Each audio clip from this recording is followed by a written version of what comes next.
And we're live. Oh my god, we're doing live. So we're going to review Knight of the Seven Kingdoms Season 1. We were supposed to do it last week, but we didn't for some reason. Didn't even cross our minds, apparently. Yeah, I'm not sure why. Alright, so Episode 1, The Hedge Knights. Honestly, this episode for me was a little slow. I wasn't too sure when I watched this episode. I was just surprised because it was such a short episode. I'm not used to watching 30-minute episodes. So I came out of this episode quite disappointed because what we saw from the trailers, we saw a lot of things in the trailers. And after watching episode 1, I was like, wow, they really didn't show much. They pretty much just open up with Sir Duncan. He gets knighted as a hedge knight, and now he's moving on to the town because he realizes there's a competition happening in this town. Tony. Yes. Call him Tony. And he wants to make a name for himself. So he goes to that village. Town of Gaboli. And he realizes he is going to be competing against a bunch of savages, and he doesn't have the gear he needs for the fight. So this episode is just basically opening up with Dunk, learning about his character. And I will say the best thing about this episode is Dunk's character. I was instantly like enthralled with his character. Like he's got a really charming. He's really like charming and he's funny, but also he's relatable. What do you think of the first episode? Yeah, I agree. Dunk's the best thing about it, as well as his associate that he eventually becomes a sidekick with, Egg. Definitely a likable performance. I have to admit, though, I wasn't really enthralled by the first episode as an opening pilot, so to speak, that they have us jump back into the world of Game of Thrones. I don't know, I felt like a little bit more could have taken place. But they did set up in terms of what the vibe was going to be, which was somewhat, I suppose, more lighthearted kind of story instead of like the real dark civil politics that was House of the Dragon, and of course the stoic epic nature that was Game of Thrones. This one felt severely, obviously as intended, a lot more grounded in terms of its spectacle, and so it centrally focuses on Dunk and his clumsy escapades step by step into just trying to get some sort of notoriety on his side, is trying to get some like attention his way, with his goal, of course, to become part of a Kingsguard or some form of knighthood with a noble family. So yeah, he targets his eyes towards the Targaryen family in general. But without the intention of that, he just stumbles upon, I think it's Ashmark, that's the name of this town that this whole season's based around. And he's not really looking for anything in particular. He's just looking for anyone who will take him under his wing, so to speak.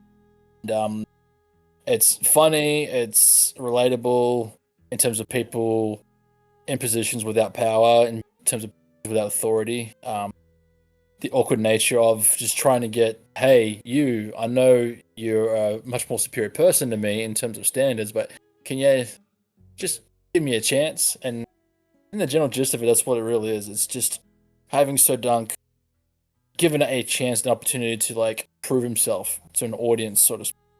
And of course, it doesn't go accordingly.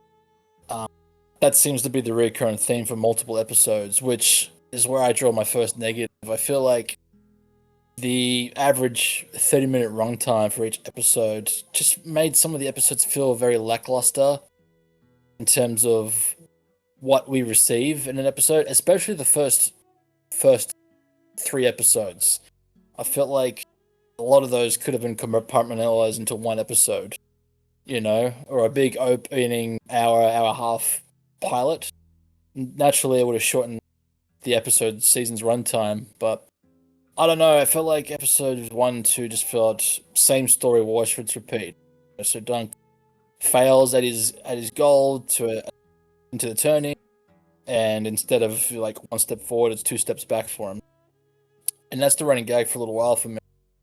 And in the meantime, the best thing about the show is building relationship he has with Egg, aka plot revealed is Aegon Targaryen, Maker's fourth and youngest son. It's bashful, it's likable, it's even lovable. There's duality between the two of them. This naive but very loyal and courageous knight with a heart of gold against this small, bit of a, I guess, cheeky yet highly intelligent hidden Targaryen who seems to have a lot of resentment towards his own family. As far as I understand it, in terms of following the book series or the story revolving Sir Duncan at all, it's pretty much painted by numbers. I just felt like the TV runners stretched a few scenes out. You know what I mean? For the sake of making a whole season's worth, I felt like there would have been the exact same impact by the end of the season if it was even like 3 episodes, treated like a severe mini season. You know. So yeah, that to me is probably my biggest critique. That's on the negative side of it. I feel like a lot of things just take a little too long to get to where they need to get to. But when it does get to it, it's really intense.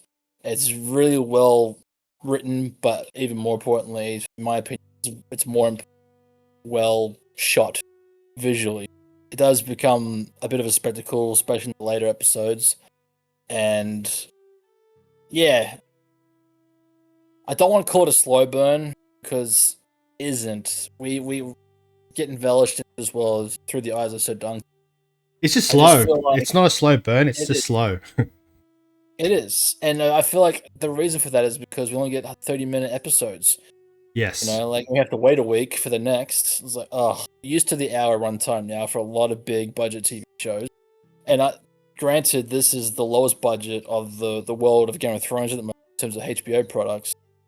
But still, like, I think really feel like they should just stay with the hour runtime. You know, and just even if it meant giving us 4 episodes, fine. I think a lot of people would still be happy with what they got. And so yeah, as you can tell, I'm kind of on the fence with how I feel overall about the show. And I know I've gone a bit of a tangent with the whole season. I just wanted to get that out of the way because I cannot recall, and it's my own fault. I probably should have watched them all again before this review. Which episode begins and ends to the next one because they feel all very similar in nature. It's always it's the same goal. We don't get like Game of Thrones, visit the Baratheon, visit the Starks, we visit the Lannisters. It's just solely focused on Sir Duncan and Egg. And so some of the narratives within these half-an-hour episodes have kind of, in my memory, molded all into one. Yeah. So yeah, that was a bit of a tangent on me. You go, Josh. Yeah, so episode 1 basically just opens up with Dunk and eventually meeting Egg as his squire. And they're on the way to, I forgot the town is called again, but it's Fleshhorn. Ashford. It's either Ashford or Ashmark. Yeah. I believe it's Ashford. Ashford, that's it. Episode 2, we actually, Dunk and his Egg. I just gotta call it his egg. His egg. Dunk and his egg. They actually go to Ashford, and that's where you start opening up with you learn about the characters, like a sneak peek on all the characters, like Prince Baelor, Prince Maekar, Aerion, Prince Valar. Now I don't remember the names by the faces, but the second episode is still part of the introduction. It's introducing the new characters and the vibe. And episode 3 is where finally Aerion Targaryen comes into town and with his trenchmen, and that's really where the show starts. The end of the episode is really where the introduction ends. So like you said, I feel like the first 3 episodes could have really been an hour long, and it would have been a really great hour-long episode. So when you're watching episode 1, like, man, we barely got anything. So you have to go through 3 weeks just to get like, okay, here we go, something's happening. But most people already knew that, spoiler, like you said before, that Egg is actually the heir to the throne, or the heir to yeah, basically. But Egg doesn't want to be. He doesn't want anything to do with the Targaryens, especially because of Aerion. So yeah, that's the first 3 episodes. Nothing much happens too much, except the end of the third episode, where Arion. Well, before that, actually, we should talk about there was a pretty cool competition where we see a couple of the characters that we see from episode 2. We see them fight, and we see how badass they are. Like the what's their names? The one with the red suits of armor. I believe that was Fossaway. I believe Sir House Sir House Fossaway is part of the Reach, which most people would know is like the people of the Tyrell family. They're like a sub house that belongs in their country and all that stuff. But it's real at this point. I think that information kind of regardless. It was more so just introducing the characters themselves than their actual family house. To which we get a real cool, loyal, noble ally for Sir Duncan, which I believe is Raymond, who was the squire for older cousin, and who's Fossaway now. I cannot recall this person. That's all right. I mean, it's Really it's YouTube reviewing. that's all right. We A lot of names. a lot of names, ladies and gentlemen.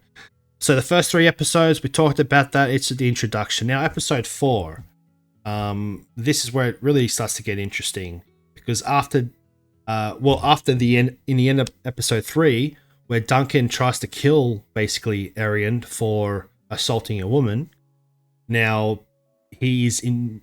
I don't think he was trying to kill him. I think he was just like trying to diffuse the situation that escalated, because he saw what he was doing to the woman was somewhat of, I guess, a quote unquote love interest towards Duncan. There's clearly like some kind of affiliation, affection to each other because of the brief history they have. I don't think Duncan's intention was to kill Arion. I've got to see it again. I feel like he went black. He blanked out there in the end, and he definitely did, because he saw what he was doing to her. Like, he broke her freaking finger, or like severed it, didn't she? Yes, yeah. He off multiple fingers. But I saw Dunk as someone that like he blanked out, and he would have killed him until he got pushed back.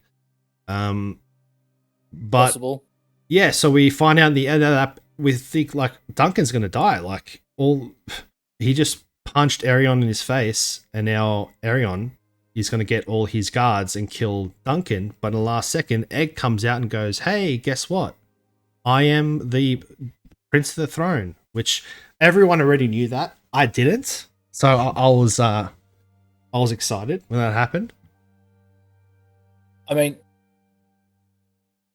he's not heir to the throne, but he's like the fourth in line. Like, ironically, Arion would have been the next heir to the throne. Really, I thought it was Egg. I thought Egg was next, but Arion took his place because Egg didn't want it. Like, he ran away. So then Arion. No, it goes by your age. Arion was the eldest because the other 2 brothers at this point had died. So Arion was inherit the throne. He's Prince Arion. Egg, being the fourth and the runt, so to speak, of the litter, had no. And it goes without saying, a lot of noble houses like that, because you're the runt of the litter, your ambition towards power, especially having the throne, is of ill interest. And that to me is Egg in a nutshell, because you got 3 other brothers that supposedly would be taking that reign before you. So your mindset very young is like, well, that's never going to happen unless all my family dies. Yeah. But again, look, the first 3 episodes, what I didn't really like was they were setting up there was going to be a massive tournament. So we're like, yes, tournament. And then in episode 4, it completely changes. Like, who cares about the tournament anymore? So Dunk must face trial for punching or for assaulting Arion. And that's where we not meet, but you really hear about Baelor. Prince Baelor, and awesome character. Yeah, he was your favorite character, right? Oh, he just had a vibe about him. There was like very little screen time about him, but his presence when he was there, you just can't help but love the guy, because he's all about honor. You know, he's like the pure definition of honor, man. Like, so honorable of a person that they left a statue for him after the Targaryens had been eradicated. you know. So you got characters like Ned Stark, all that looked up, even though it was like a century later, looked up to his merits as a person and what. So again, he goes against his own family for the sake of honor, man. So it's just like respects to Baylor. Yeah, so there was a whole meeting they had to do where Dunk came in. Sir Baylor was mediating. What should we do now? So I believe, was it Dunk or Baylor that said, well, we can either kill you or you can do a trial by combat. And Well, that was right. It was go through regular trial, or as anyone who's been accused has the right to trial by combat. Duncan chose trial by combat. You know, no biggie. mano a mano. But Arion, I don't know if it's a pussy. I guess it is, because later on we get to see that Arion is quite capable of a fighter, but he chooses to go old school, which is the trial by 7. And the reason why a lot of people consider it a pussy move, one, it's a 7v7, but at the same time, it's not even a Targaryen tradition to do this, which is an insult to the Targaryen bloodline. This is a old style of trial that was introduced before the Targaryens even conquered Westeros. Yeah, I believe it was the Andals that had this thing with the god of the 7, the religion of the 7. So, like, yeah, his father disapproves of it, considers it a bitch move on Arion's part. But It's like, fuck it it. sets up, yeah, it sets up a beautiful narrative to showcase the small impressions that Duncan had on so many people that rushed to his side to aid him because they have a found respect and love for the guy. And that's one thing I'll give credit to this 6-episode season, is how quickly we envelop Sir Duncan around these figures and characters, for whatever reason, come to his aid to assist him, because they have that strong pull towards him. They see him as an honorable guy. They see him as a respectful guy. Yeah, they want to help him out. None more so at the moment than Lionel Baratheon, who, again, didn't get much screen time, but whenever he was on, I just wanted to see him bashful, either wanting to fight something or just wanting to drink until he passes out. That's the Baratheon way. Ours is the Fury. And, yeah, sorry, go on, man. Yeah, so like episode 4, they're talking about the trial of 7. So now Dunk has to find 6 other people to fight with him against the most overpowered enemies, basically. And this is where episode 5 comes in, where again it's all about. One second. Can you go to settings real quick? Go to your voice and video. Why, what's wrong? Just put your sensitivity a bit down, because once every while. Can you hear the background? No. Once every while, I can't hear a word you say. So it Jeez. means it's a bit too high. So you go to. So what? Take it back to 50, 60%? Yeah. What's when you It's go? on 60 right now. How? Yeah, take it back to the left by 10. It is. I'm taking it to 70 now. Hello. Okay. Hello. Yeah, that should be better. All right. Okay. Go.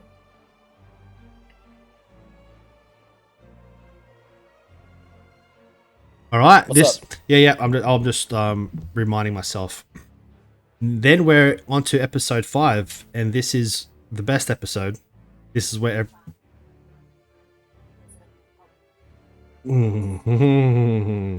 Oh, Sorry, just edit it. Just cut it out. It's all good. my mum came in.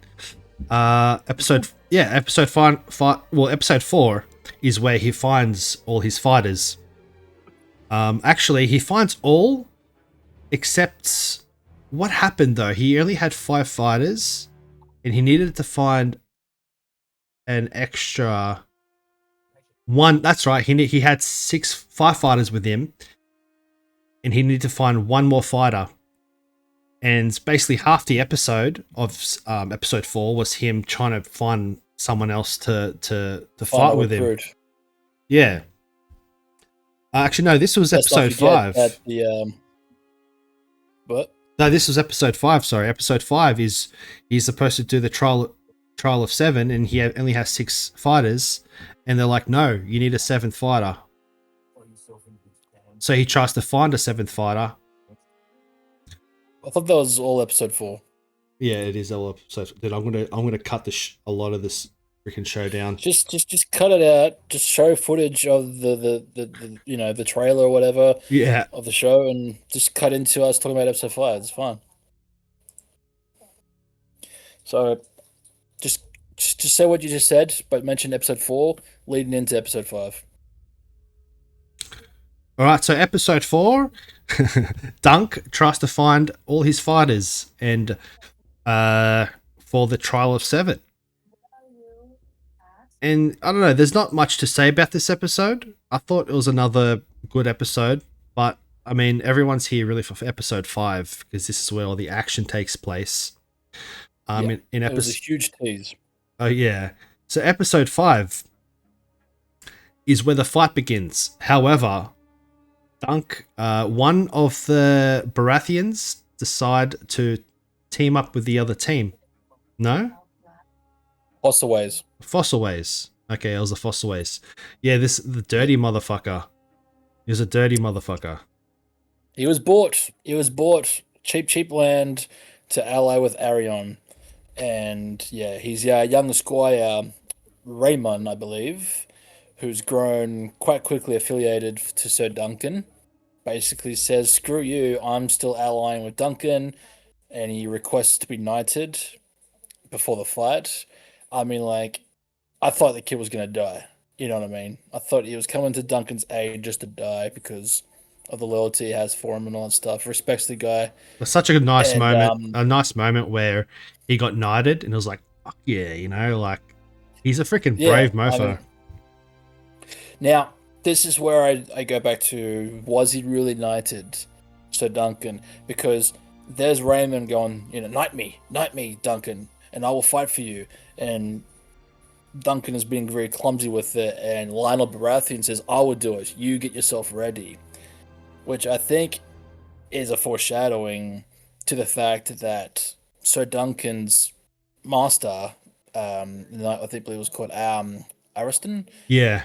I believe his name was Arlen of Pennytree, did not actually get the knight Sir Duncan before he died, because we never get to see that throughout the whole show. It's teased, and so I feel like even though Duncan is an honorable man, his whole knighthood is built on a lie, which arguably in this time and period can be easily fabricated. Yeah.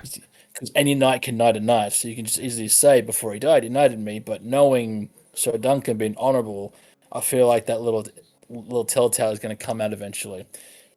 Nonetheless, Lionel Baratheon knights Raymond, and he gets a replacement for the stupid Fossilway on his side. But still, he's one short, isn't he? So what is there to do? And the biggest Sigma moment, in my opinion, even better than the night, even better than the trial by 7, is Baelor comes to his aid and plants himself as Duncan's 6th knight, man. And it's such an epic move. Like, it's going to go against the Targaryens. He's just literally turned his back on his brother and his cousin for the sake of Duncan's honor and all that. But man, it is such an epic and tearjerker for a lot of people's move, man. That was like on par with me with Viserion staggering up to the throne to fight for his daughter. It had the exact same kind of vibe, man, and I was all for it. So yeah, coming in from that, I wanted to see Baelor in action so badly because his outfit is so epic and all that. I'm really tempted to get myself a custom order for that knight. Oh shit. Armor for like medieval stuff, man, and it's so freaking epic. Anyways, I'm fan spasming here. You go, Josh. Yeah, well, episode 5, that's where the fight begins. I was a small, slightly disappointed with the whole fight because we didn't really get to see all the other knights fight. We didn't get to see Baelor fight the cousin fella. We didn't get to really see that fight. His brother, yeah. We didn't get to see any of that. We just saw Duncan get his ass handed to him in the beginning a lot. He meets up with Arion, and it's basically just him and Arion duking it out. And honestly, Arion, he's a savage. Like he'll. I thought he was going to be a little bitch, but he does know how to fight. He does. I mean, he took the advantage on Duncan while he was down. Fair enough, but I mean, as most fights would go, That's how it life is. and death, Yeah. he would do. Exactly. He jousted him. He was the better jouster. He got Duncan on the ground, kept him there for a long period of time, blinded him in basically one eye with mud and scrub. And I agree. I wanted to see the other fighters, but at the same time, I'm kind of glad we didn't, only because it's meant to be from the point of view of Duncan Yes. story. You know what I mean? And every once in a while we might see Egg, but that's only because Egg is strongly associated with Duncan. So you get to see glimpses of the fight in the background, but yeah, in the end, it is just about Duncan and Arion. And Yeah, fair enough. it's bloody, it is violent.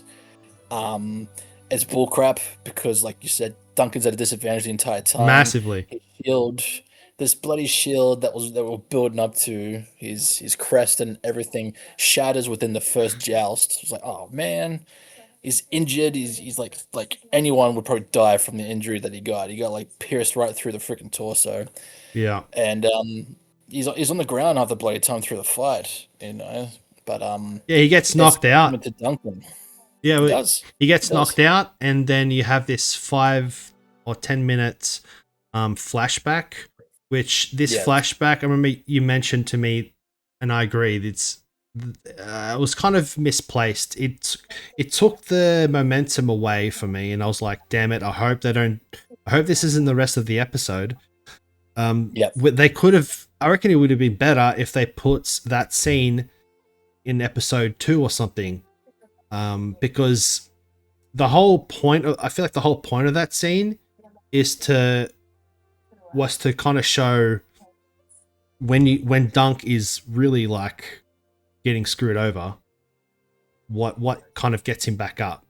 And it was obviously his master told him one time to wake up. So he wakes up from his coma basically, and he continues fighting. But that little flashback I wasn't a big fan of. I reckon they could have put it earlier on, and then when Definitely. then he gets knocked out, the screen goes black for a bit or something, and then he's wake up, and then you think, oh, that was the reference from the flashback.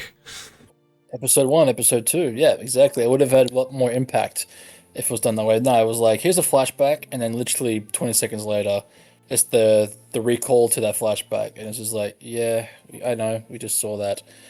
But I feel like they, for the most part, I feel like they only threw the flashbacks in to fill in that 30-minute episode runtime, man. And as much as I love the episode, it does definitely take the momentum away from the battle and all that stuff. At the same time, can you imagine if we had a 30-minute episode just on this fight? Like, They needed a bunch of that would be something. freaking awesome. Yeah. But like, I can't imagine a fight lasting that long for that episode. But still, yeah, I agree. The flashbacks took away the energy and all that stuff. They should have kept it in the arena. They should have kept it maybe going back and forth between Duncan and Egg, you know, in the stands or whatnot. Just keep it in that tourney.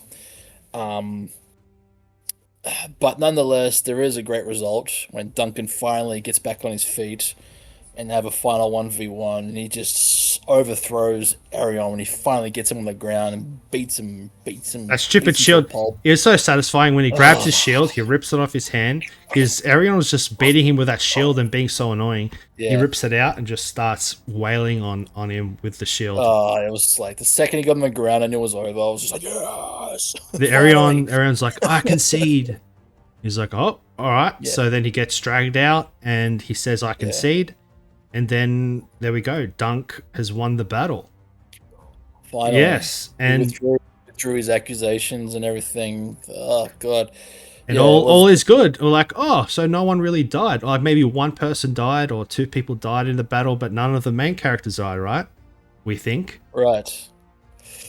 Yeah. And then there's Duncan sitting after the fight. He's all battered up and he's sitting at the back, I guess, seating area. And then Baylor walks in and he's like, whew. You know, you could tell like, oh man, What a fight. what a fight. That was insane. Oh, my fingers, I can't feel like wood. And then, his squire or someone takes off his helmet, and he turns around and you see there's a freaking hole in his head, and we're like, God damn it, here we go. This is the Game of Thrones we kind of know, all the whole mythos that we know, and he dies. But he dies as a, Yep.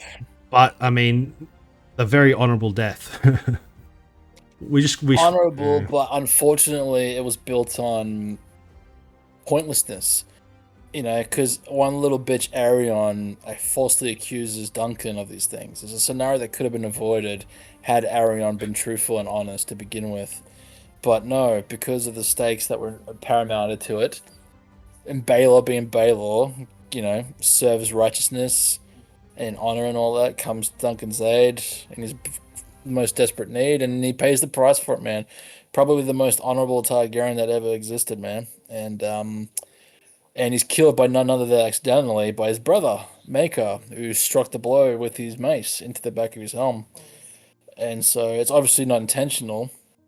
It was a situation where Mako was just trying to get to his son, and Baelor and a few other people trying to hold him back. But again, it's a scenario that should never have occurred to begin with, and that makes us even more tragic. Is that Baelor's death was so pointless in its like whole thing. You saved Duncan, but that scenario should never have begin with at all.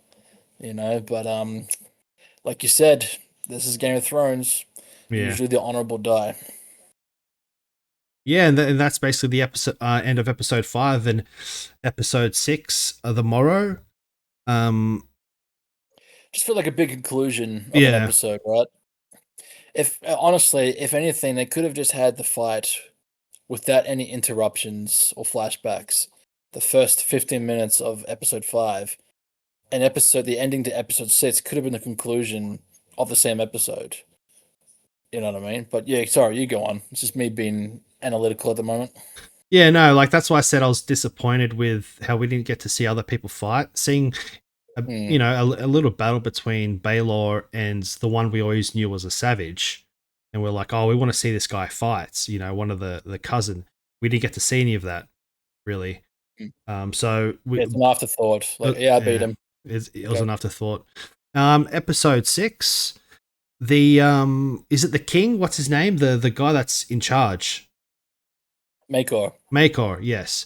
Maekor Targaryen. He respects the hell out of Dunk now, and he even wants him to be Aegon's trainer, right? Or he wants to be his trainer. He wants him to his knight, his personal knight. And Duncan doesn't want to do it. He doesn't want to. And what's the reason again? Like he doesn't want to follow a dickhead or something like that. Well, I think he's you know, because Sir Duncan in the very first episodes walks into this whole world thinking knights acted a certain way from his own master's lead. You know, they're meant to be honorable, they defend the weak, they protect the innocent. And his first taste of being surrounded by knights and noble people is they're all backstabbers. The Aryan is an abusive prick. You know, there's falsehood within it. So when he finally got a taste of that injustice, especially an injustice that almost got himself killed, he's realized actually this might not be for me. So he's kind of originally was just planning to walk away from the Targaryens and all that stuff. He changes his mind, not so much when Maekar confronts him about, you know, squiring Egg. He really changes his mind when he's listening to, I believe it's Raymond Fosterway, and he convinces him like, well, if you abandon Egg, what's to stop Egg becoming another Aerion? You know what I mean? What's to stop Egg from becoming another prick of a Targaryen that we've seen a million times before? And I believe that's the catalyst of Duncan realizing, you know what? Maybe if I do take Egg under my wing, he would eventually see life in another way. He might become that one Targaryen that everybody grows to love. And he says this to Maekar. He says, if I take him under wing, we're not going to be living in, you know, richy houses, and we're not going to be living amongst nobles. He's going to be living in barns. He's going to be sleeping under a tree. He's going to be in brothels, maybe. You know, he's going to see Westeros from the common folks' perspective, not the nobles' perspective. And in saying that, might mend Egg into a better person for it instead of what we've gotten a million times. And I think Maker, on the surface, behind him, realizes that he might be right because he loves his son Aaron, but he understands also too that Aaron's a bit of a bitch, and he Hmm. doesn't want to see Egg or any of his other Romanian family become another Arion. So I think even though he doesn't really give the final consent to do it, I think Maker does understand where Duncan's coming from with that approach. So when we get that final sequence, Egg disobeying his family and lying to Duncan, saying Yeah, that was Maker, obvious. yeah, it was obvious. And I don't think Maker's going to be too shitty about it for too long, I believe. One can only hope. But yeah, so they've set it up as a season finale that so Duncan and Egg are going to go on their own little adventures as a knight and squire, um, until Egg is grown of a certain age where he's in the right position to begin ruling and all that stuff. Probably not straight away as a king, but you know what I mean, climbing up that ladder. Um, so yeah, more adventures to come. Definitely for season two. Undoubtedly, with the success that this first season has had, they're gonna obviously build the budget for season two. They'll probably be biggest grand scale. I just hope it doesn't, by doing so, take away what makes this show really special is its grounding. That it's not so much about the spectacle of Westeros, but just by the little people and the little impacts that they have on the world that, eventually create bigger impacts. So if we just get the story still from the perspective of Duncan and Egg and their adventures probably to Storm's End, where we get to see more Baratheons, I'll be happy with that. Yeah, and But of course, there you go. yeah, like that was the best. I really like that how it was so grounded. Like where Game of Thrones, for example, they wouldn't have a 5 minute scene of a guy buying a piece of armor, but in this show, they'll put emphasis on how Duncan makes a relationship with the blacksmith, and just the small things like the blacksmith offers him a helmets for free, basically, or for cheap, when normally he would charge a lot more. And it just shows kind of the dynamic of there are good people out there. It's so you get to see a lot of the small things that something like Game of Thrones doesn't show you, and Yes. and that's really good. It's a lot more realistic. Um, yeah, so I really like that. I didn't really like the ending of episode 6. I didn't feel like it had a. Well, I didn't say. I won't say I didn't like it. I'll say it wasn't much of a cliffhanger. There was Like, no cliffhanger. It yeah, was there was just, all no. right, they're on their way. They're on the way. Yeah. Then, Yeah, yeah. I was So, waiting for like should I we was waiting for a should we plot twist. expect the cliffhanger, or is that just like a stupid expectation, like that we shouldn't really I have? think it is simply from what we've seen before, right? Always living something. Oh Oh, they're gonna yeah, bring that into season two. So yeah, I'm glad. That's one thing I do love about the show is it did go its own formula, and they set that up perfectly in episode one, where you start to hear the Game of Thrones theme build and build, and then all of a sudden, what do we cut away to? So Duncan taking a shit behind a tree. It's like it's trying to tell you right there and yeah. then what the show is going to be. It's not going to be like Game of Thrones at all. So it's taking a dump literally on the Game of Thrones. But at the same time, we get that beautiful moment 5 episodes later, or 4 episodes later, when Baelor comes to Sir Duncan's side for the trial by seven, and the music plays. It's the only episode when the credits roll and you're playing the original Game of Thrones music. So it's paying homage, but at the same time saying we're going to ridicule on Game of Thrones. It's not going to be the same. It's not going to be this, but it's still telling you that it is founded in the roots of Game of Thrones. You know what I mean? So we are, but we're not going to get the same story. I think is what it's trying to say. I don't know, but I don't know. I read it as like they're shitting on they're shitting on Game of Thrones and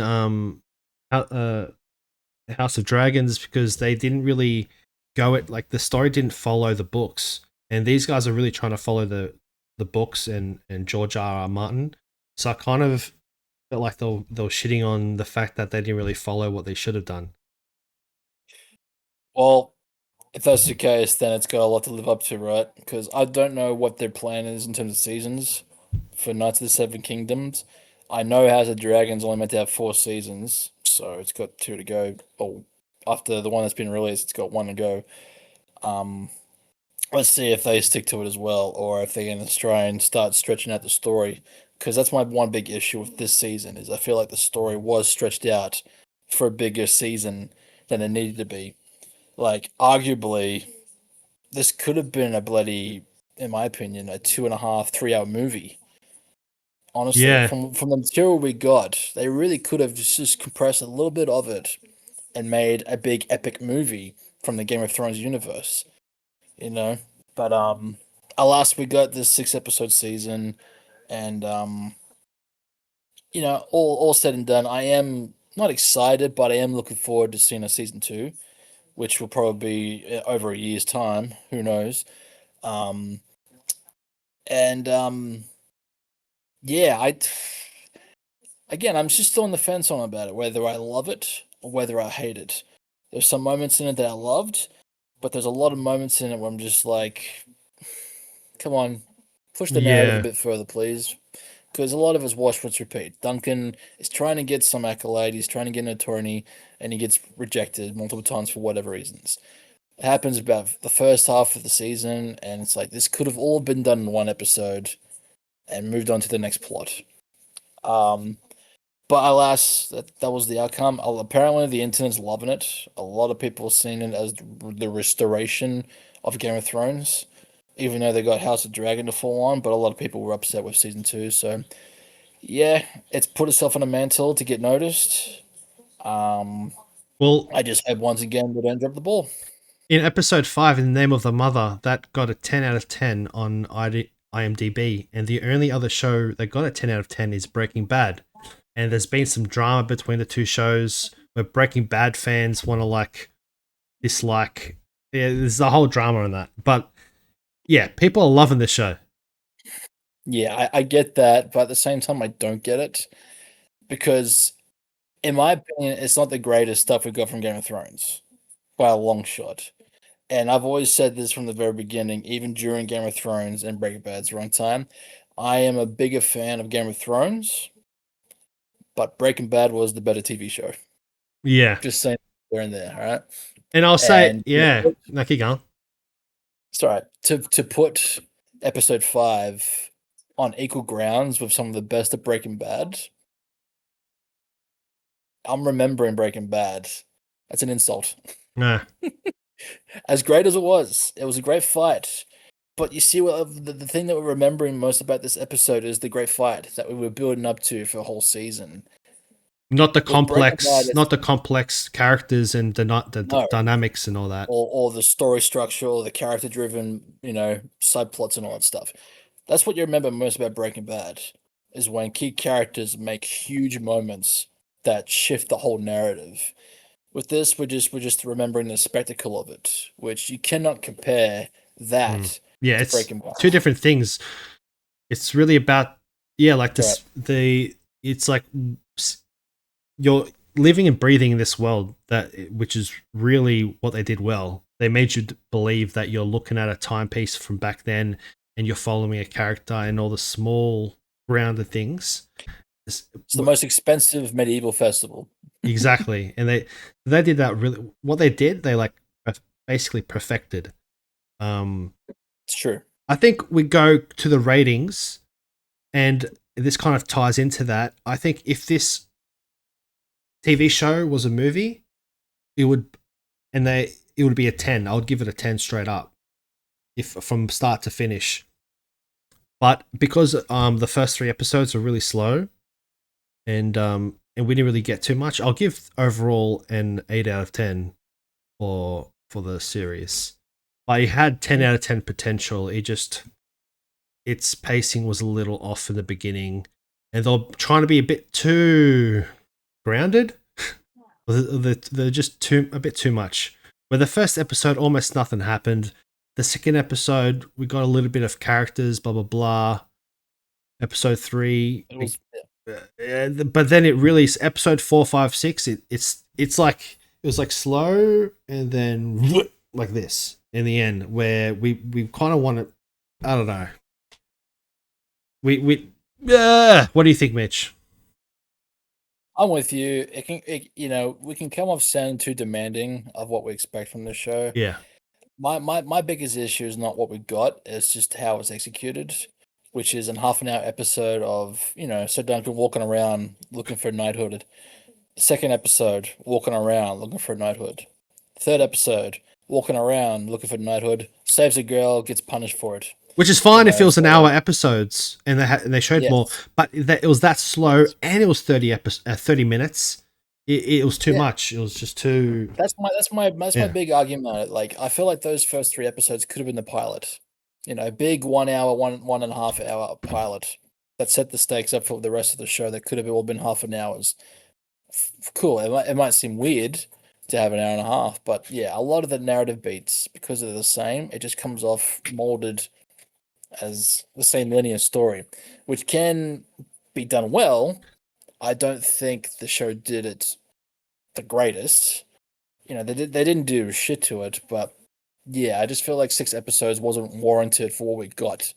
And so Should have been a 3-part miniseries or something, an hour and a half a piece. yes.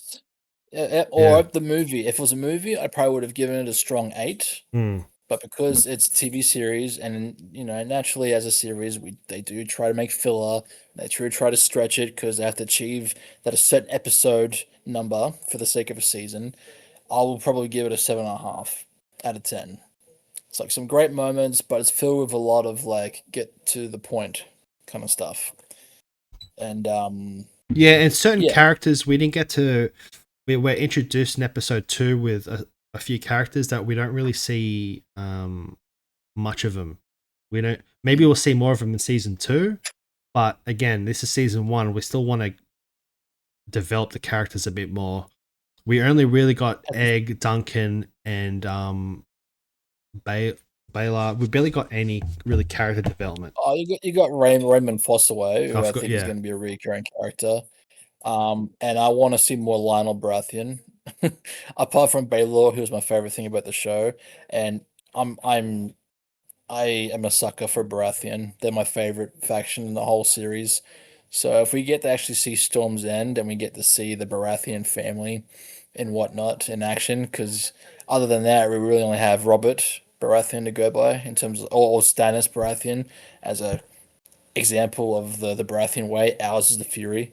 So if we get to see their culture and how they live in a time of what is arguably peacetime at the moment, they're all going to be just basically drunkards looking for a fight because they are basically warriors with beer bellies at the moment.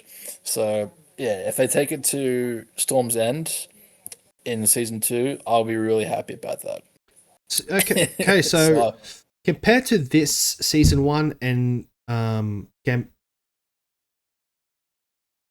House of Dragons season 1, which one did you prefer, or even well, which one was better? I like you're talking about peas and apples, right? Because even though they're part of the same universe, their narratives and their vibes are very different. I prefer the diplomatic shifts and the multitude of character development in House of Dragon because the demand is a lot more greater. But if you can somehow balance it and make a cohesive narrative, it keeps you on your feet. It makes you wondering, like, oh, this guy doesn't realize he's about to get backstabbed, or Daemon Targaryen is a wild card. You don't know how he's going to act the next season, so you get like premonitions and predictability of it all. So, yeah, I'm gonna say I enjoyed House of Dragon season 1 better Yeah, because of how much of a scale it was. I'm not discrediting this for being grounded, neither Seven Kingdoms, but in terms of narratives, I strongly feel House of the Dragons was executed better hmm as a base. If you're gonna ask me if I like this better than season 2 of House of the Dragon, neither Seven Kingdoms, because season 2 of House of Dragon did the exact same thing as really Night of the Seven Kingdoms, which was stretch the plot as much as they could to the point the rubber band did snap for me. And so Night of the Seven Kingdoms hasn't really done anything else to compare it with yet. So if they do the same thing as season two, you might see an audience start to lose interest very, very quickly. Only because it's got what Game of Thrones has and it's got what House of Dragon has, but it's on a minimal scale. So the demand for your audience is going to be a lot greater come next season. So you better Yeah. not disappoint them. Is all I'm going to say. Exactly. Anything else before we close the episode? Or close the review?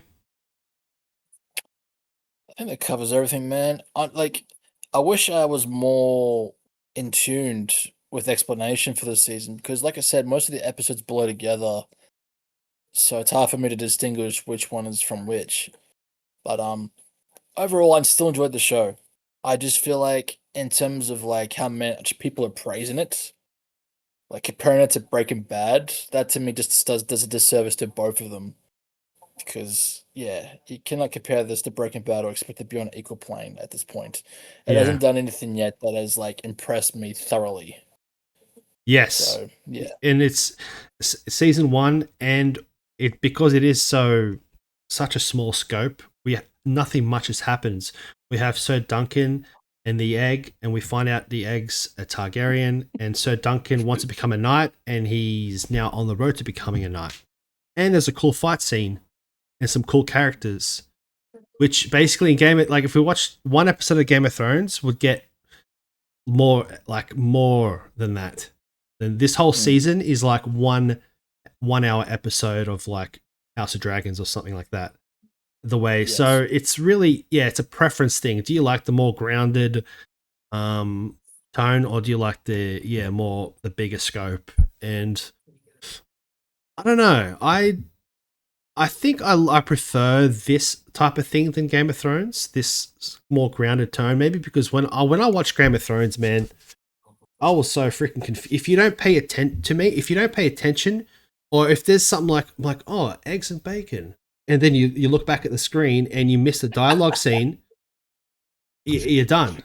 You know. eggs and bacon. See, I'm not one of those Gen Z kids that checks the phone. I don't do that. I'm more just like, I'm watching, and then my mind goes somewhere to like what I did at the gym, and then, oh crap, I'm back.